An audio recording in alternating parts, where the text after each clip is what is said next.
Okay, everybody, welcome back to the new term. I hope you've all had a good break and that you're keen to start on your research project. What I'd like to do this morning is to give you a chance to ask questions about the project, requirements, ways of approach, how to get help if you need it. Today is informal. It may be already written on paper, but it's nice to have an opportunity to have it confirmed. So, any questions? Dr. Archer, is there a confirmed due date yet to hand it in?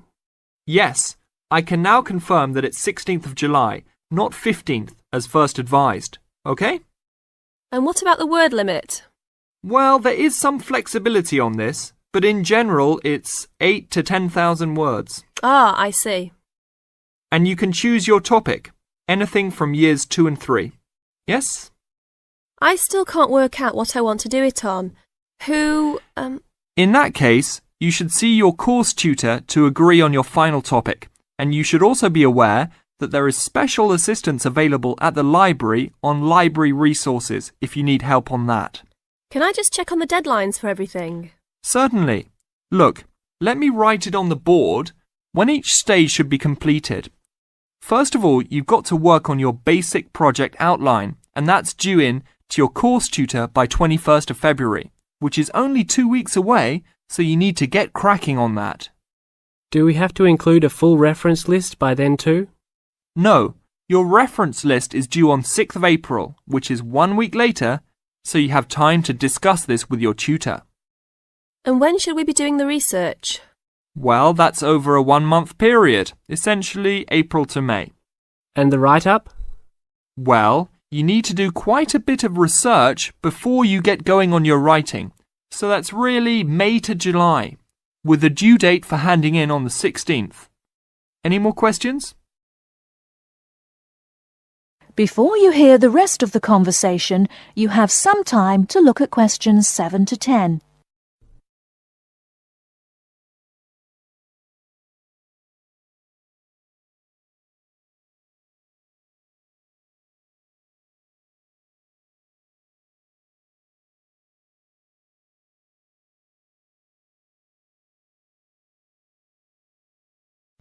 Now listen and answer questions 7 to 10. Well, sir, just some advice really. It's about the research approach. Would you advise us to use some case studies? Well, Larry, I know these can be difficult to arrange sometimes, but I really feel they are of great benefit in this subject. You can always talk to your tutor if you're having difficulty. Yes? I've looked over some previous research projects that are in the library. Is that a good idea, sir? I heard. Okay. I don't think you should go through them in detail, especially at this early stage, or you might end up being influenced by them more than you realise. But yes, it really is about the best guide you can have to what's required to what's expected in this type of project. Sorry, Judy, I butted in on you. That's all right. It's just that I noticed one project was a joint one. They worked together as a pair. Is that a good idea? Yes, I remember that paper. Working in a pair can have some advantages, but to be frank, this is meant to be an individual project, so it's best to work on your own. About using subjects, is it okay if we use family members? Your own relatives? I don't see why not. They probably offer some advantages in terms of availability, although you need to guard against possible effects on your research outcomes. So, you can if you want. Perhaps you should discuss this with your tutor if you plan to use relatives, so you can approach it in the best way. Okay, thanks. Okay then. Well, I hope we've been able to sort out a few things. You're welcome to see me at any time, or drop me a note if you have any more queries. Fine, thanks. That is the end of part 1. You now have half a minute to check your answers.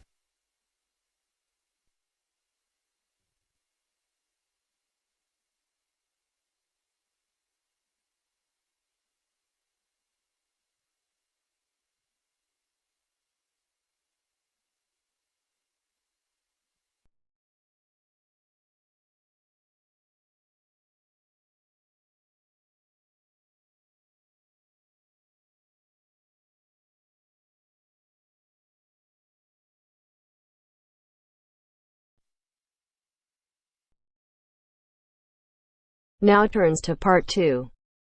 Part 2. You have just arrived at the student hostel where you will live during the term. The manager is explaining the rules and another student is asking questions. Listen to the conversation and complete the form.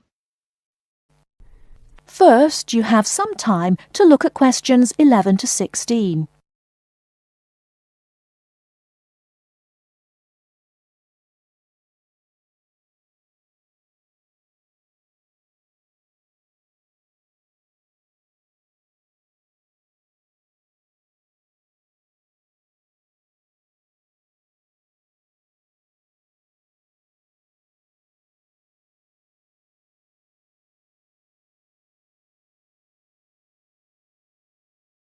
Now, listen carefully and answer questions 11 to 16.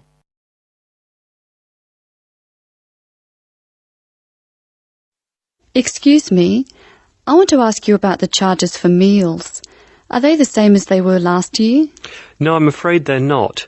We've managed to keep most of them the same, but we've had to increase the charge for breakfast. How much is it now? It's $2.50. It used to be $2. I see. What about lunch? It's unchanged, still $3. Does dinner still cost $3? Yes, it does. We've managed to keep the prices down this year, but the best deal is the 3-meal plan for $48 per week. We give you vouchers to present when you come into the cafeteria, and you get 21 meals for your $48. That works out to a little more than $2 a meal. The 2-meal plan is also at last year's rates of $36 per week. We give you vouchers for that too. My sister was in this hostel before me.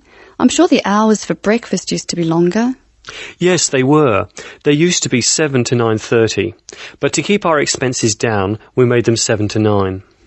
Lunch is the way it was, though. Hold on, dinner 6 to 7:30. Isn't that a change? Yes, it is, and in fact the form is wrong.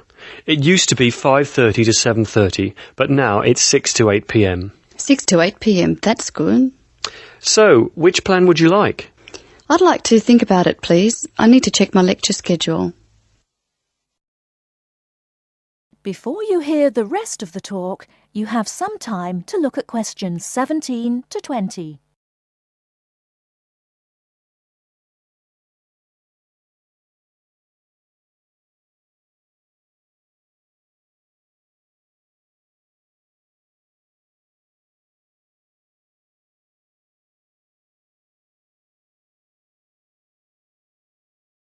Now listen and answer questions 17 to 20. Can you tell me how to get to my room, please? Of course. You're in the new wing, which is very freshly painted and pleasant. But I'm afraid you're going to have to go to a couple of other offices before you can have the key. You're in the admissions office now. Leave this office and turn right and go to the end of the hall. The last office is the fees office, where you can pay the balance of your room deposit. They'll give you a receipt. Okay. After you've been to the fees office, come back past admissions. You'll see a very large room at the northwestern corner of the building. You can't miss it. That's the student lounge, and if you go in there, you can meet some of the other students and see who'll have a room near you. That's good. Can I get a cup of coffee there? Yes, there's a vending machine in the corner. Then go to the key room, which is opposite the lift and next to the library. Show them your receipt, and you can pick up your key there. My luggage was sent on ahead. Do you know where I should collect it? The box room is next to the women's toilet. You'll have to get the key from the key room. Thank you. That is the end of part 2. You now have half a minute to check your answers.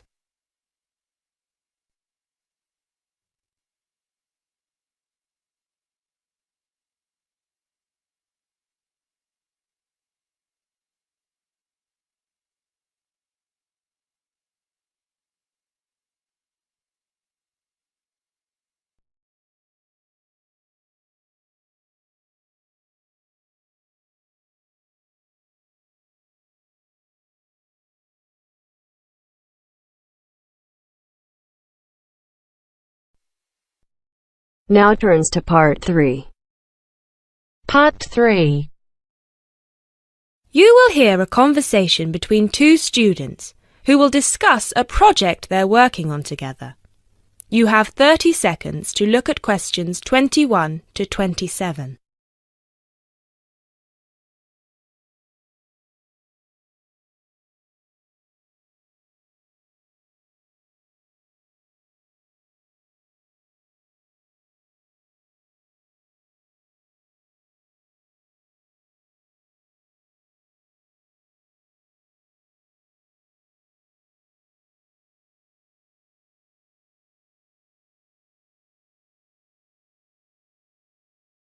Hey Jess, glad you could make it. We've got a lot to discuss. Hi Matt. Yes, sorry I'm a bit late. I did bring all my notes with me. Yes, me too. Where shall we start? Well, I think it would be a good idea to clarify our objectives just one more time. Yes, good idea. Okay, here we are. We need to record, photograph, and identify the plant species in 10 1-square-meter plots. Does it say anything about where these plots should be and how they should be laid out? Ah, here it is. It says that all the plots need to be no more than 10 meters apart. And how do we choose them? Ah, this is the fun part. I remember this. Here we are. Make a 1-meter square frame using bamboo sticks available from the department stores. Yes, we've already done that. I know, I'm just reading the whole section. Okay. One person stands roughly in the middle of the chosen area and throws the frame. The other person uses a tape to mark out the square where the frame landed and returns frame to thrower. The thrower then turns a few degrees on the spot and throws again. The thrower must turn slightly after each throw and vary the force of the throw until after the 10th throw they are pointing in almost the same direction as the first. That sounds a bit complicated. That's only because it's all in writing. It's just a simple throw, turn, throw, turn, throw, turn until we have 10 squares. And I guess you want to do the throwing. Well, if you don't mind. I'm sure you'll be more accurate at marking the squares. Yes, I am sure I am, and I'm sure you've got a stronger throwing arm.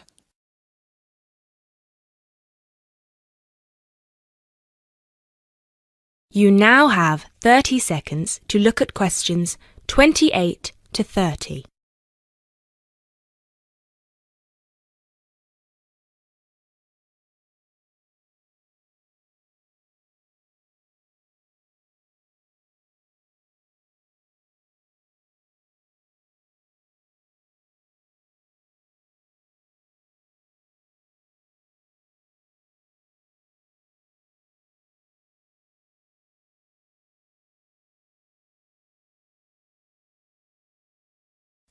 Okay, good. We've got that sorted. Now we need to decide where to go. Yes, I've been thinking about that and I've brought the map. Ah, well done. I forgot mine. Now, I've identified 3 possible locations, but they've all got some disadvantages. Okay, fire away. Well, the area around this lowland marsh could be interesting. There'll be a lot of interesting water plants here. Looks good, but what's the problem? Mainly that it's already a designated nature reserve, and I think there's already been a lot of research done here. Ah, I see. Well, I'd rather do something that's new and can be useful. I agree. That's why I identified this area further west. See, here, behind the beach. Oh yes, I see. That area there, where it's flat, but quite high. Exactly. If you look a bit further inland, you'll see that there are hills which will protect that area from strong north winds. I see. Excellent. But what's the problem? Just that it may not be very interesting. We know that the geology there is not conducive to a wide variety of plants. I agree. So what's your last idea? Well, I think this one is a bit of a winner, although I did want to show you the other 2. Look up here on the north coast. Where? See this bay? Well, I know that there's been quite a lot of studies done here, but a bit further to the east, behind this headland. No one has ever looked at that. Well, I certainly couldn't see any studies. That is interesting. And the plant life could be a bit different because of the shelter from the wind the headland provides. Exactly. Brilliant, Jessica. That's a great idea. We'll go there. Thanks. Now all we have to decide is when is a good time. That is the end of part 3. You now have half a minute to check your answers.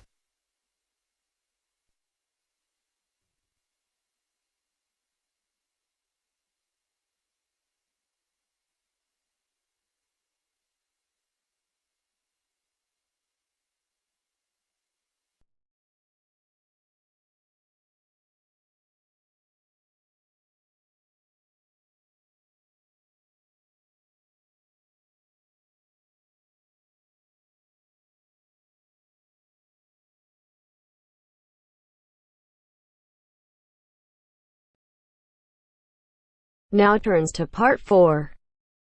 Part 4. You will hear the speech made by Mr. Samaranch on the opening ceremony of the Olympic Games. Listen and complete questions 31 to 40.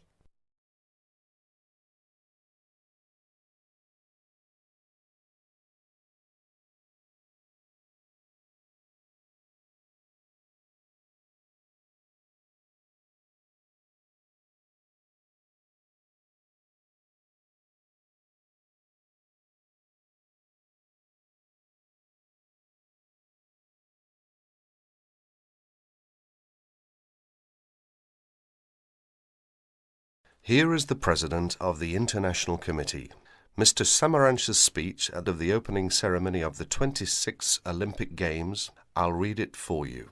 On behalf of the International Olympic Committee, it gives me great pleasure to welcome you to the Games of the 26th Olympiad, Sydney 2000.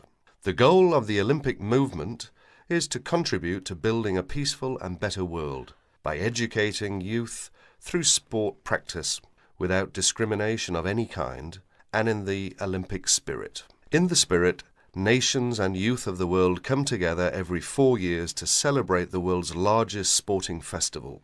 SOCOG has organised these sporting competitions in consultation with the international federations, responsible for each sport. This is through nomination of technical officials, specification of technical requirements, and the cooperation with IOC and SOCOG on venue and other preparations. We thank each international federation for their vital efforts in the preparation of these Millennium Games. The Sydney 2000 Olympic Games is also the centenary of women's participation. With a record number of events and disciplines for women at the Games, the Olympic movement continues to recognise and support the vital role of women in sport. As we embark on a new millennium, it is the Olympic Games that will continue to unite the world and celebrate humanity.